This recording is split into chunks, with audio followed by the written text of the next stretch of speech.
ShareChat.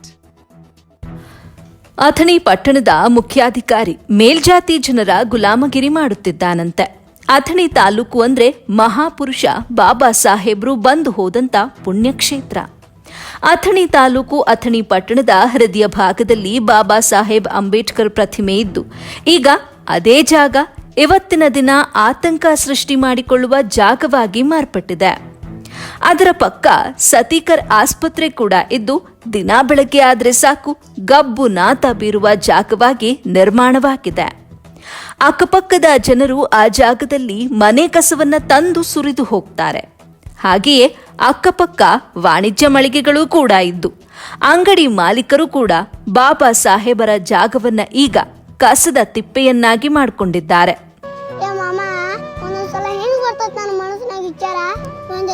Baba Saheb Ambedkar ಇರಲಿಲ್ಲ ಅಂದ್ರೆ ಸಮಾಜದ ಪರಿಸ್ಥಿತಿ ಹಂಗಿರ್ತಿತ್ತು.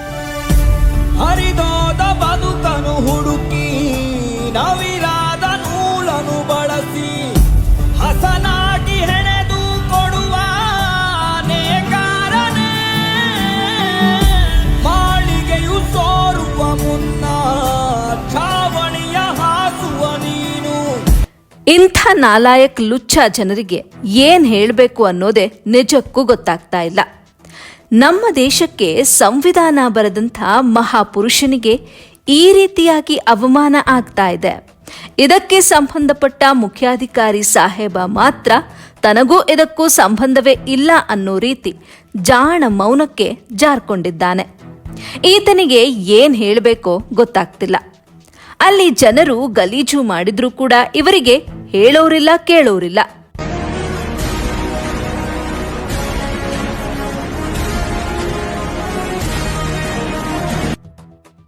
Download ShareChat.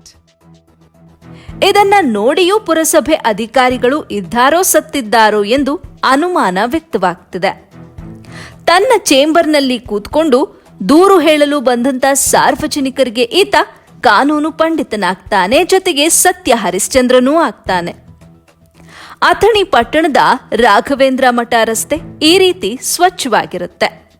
ಅದನ್ನ ನೋಡಿದಾಗ ಸ್ವರ್ಗ ಲೋಕ ಬಂದಿದ್ಯೋ ಏನೋ ಅಂತ ಅನಿಸುತ್ತೆ. ಅದೇ ರೀತಿ ಬಸವೇಶ್ವರ ಸರ್ಕಲ್ ಇರಬಹುದು, ಶಾಂತಿನಗರ, ಡಾಲರ್ಸ್ ಕಾಲೋನಿ, ಹಾಗೆಯೇ ಓಂ ಶಾಂತಿ ನಗರ, ಸರ್ಕಾರಿ ಕ್ವಾರ್ಟರ್ಸ್ ಕೂಡ ಇರಬಹುದು. ಜೊತೆಗೆ ಸಾಯಿ ಮಂದಿರ ರಸ್ತೆ ಇರಬಹುದು. ಅಲ್ಲಿ ಇರುವ ಸ್ವಚ್ಛತೆ ಇಲ್ಯಾಕಿರೋದಿಲ್ಲ ಸ್ವಾಮಿ?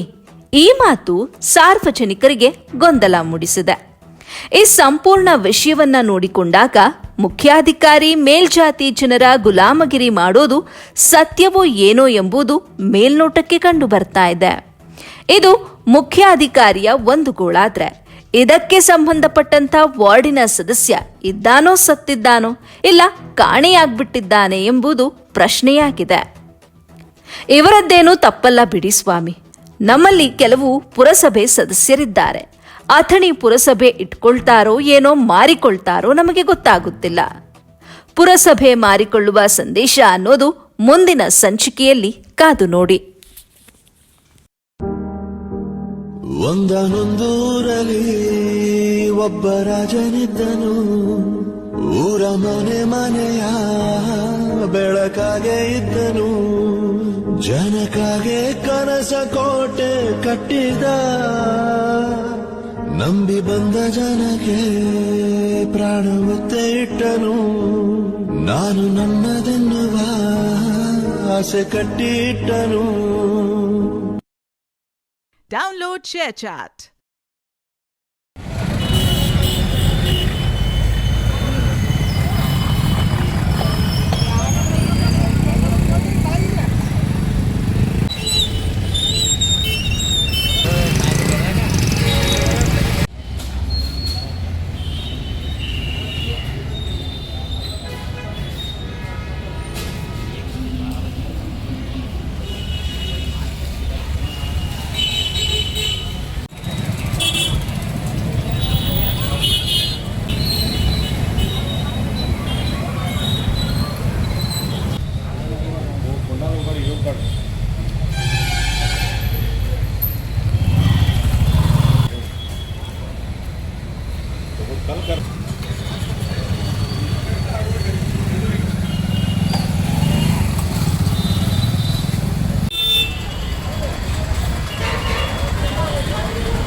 ಬ್ಯಾಟಿಗೆ ಹೋಗಿ ಕುಳಿತು